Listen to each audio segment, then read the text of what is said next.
All right. I don't want to do this. I do, but I don't. 20 years ago today, 16-year-old me walked out on stage at Ridgeview High School for the very first time and did 5 minutes of stand up comedy. It was the Mr. Ridgeview pageant. I was the only person not singing or doing a monologue or juggling or whatever. I think one guy did nunchucks. Um, I told everyone I was doing stand up, and they all just kind of looked at me like, what?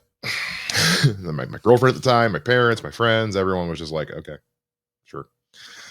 I remember obsessing over those first 5 minutes. That's where the birth of Mike being the slowest joke writer in comedy came to be. It was meticulous writing, rewriting, pacing around my room, um, trying to figure out how to phrase and word and deliver every single line. I remember standing on the side of the stage when they finally called my name, and like I walked out.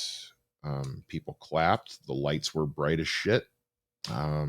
But people, I told a joke and people laughed. They laughed. They laughed. I did my whole 5 minutes.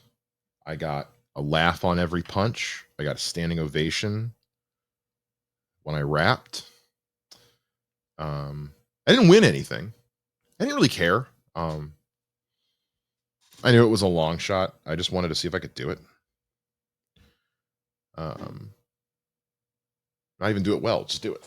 And 20 years later, here I am. People ask me sometimes, like, you've been doing this 20 years. Like, wow, why aren't you bigger? Why aren't you bigger? Do you feel like you failed? I mean, I've wrestled with this question a lot. My therapist will tell you I've wrestled with that a ton. Because yeah, like, and I would be like, I put that 20 there with an asterisk. Like, the first 10 years were bad. They were rough. I didn't know what I was doing. I thought I was hot shit, and I was just shit. I was just a hot turd is what I was. I was out of my depth, but I loved it. I was having so much fun, so I didn't care. I was having fun, and people for the most part were laughing. So I don't really care. I wasn't making any good business career moves, but I was being a comedian.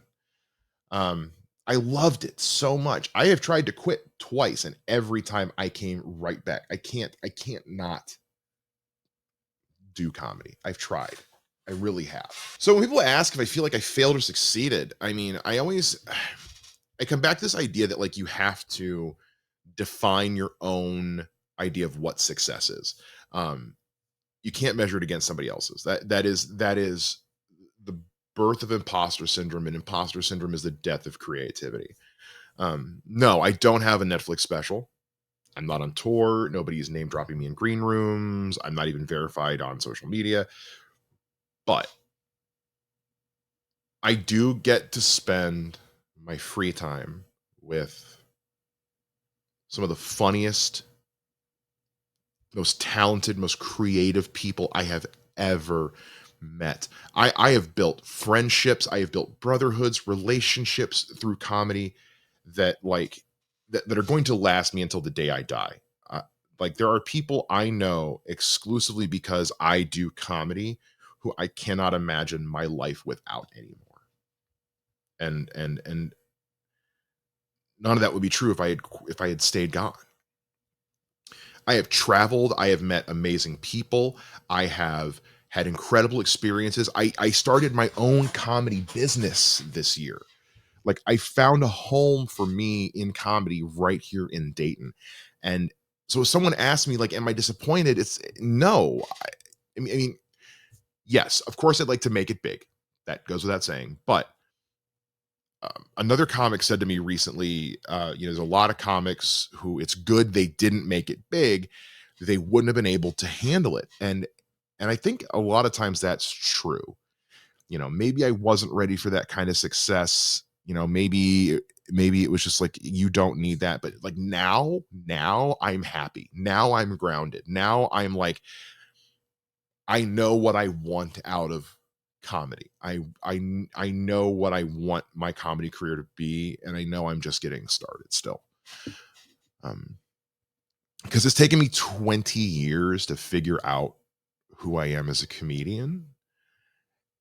You know, 10 years ago when I moved to Dayton, I really started taking it seriously. And then in the last 5, I've really figured out kind of like what kind of comedian, what kind of leader, what kind of artist I want to be.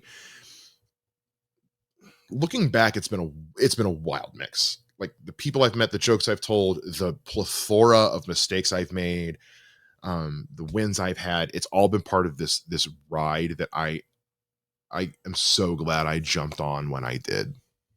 I really am. I love this art form. I love the business side. I love the talent side. Um I love just being involved in it. I want to keep doing both as long as I can, as often as I can. It's for someone like me who's always kind of just struggled with being a hobbyist, kind of a jack of all trades, master of none.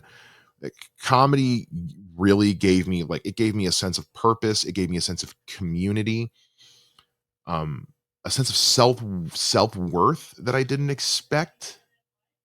Um, when I was just this like nervous 16-year-old standing behind a curtain, just waiting for my name to be called. Like, I didn't know what was gonna happen. I was so scared. I was so scared. And then they called my name. And I haven't been able to stop since. So here's the 20 years.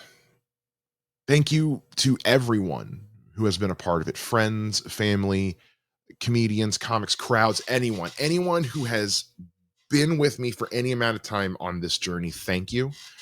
Um, and here's to whatever comes next, because I'm not done. Not even close.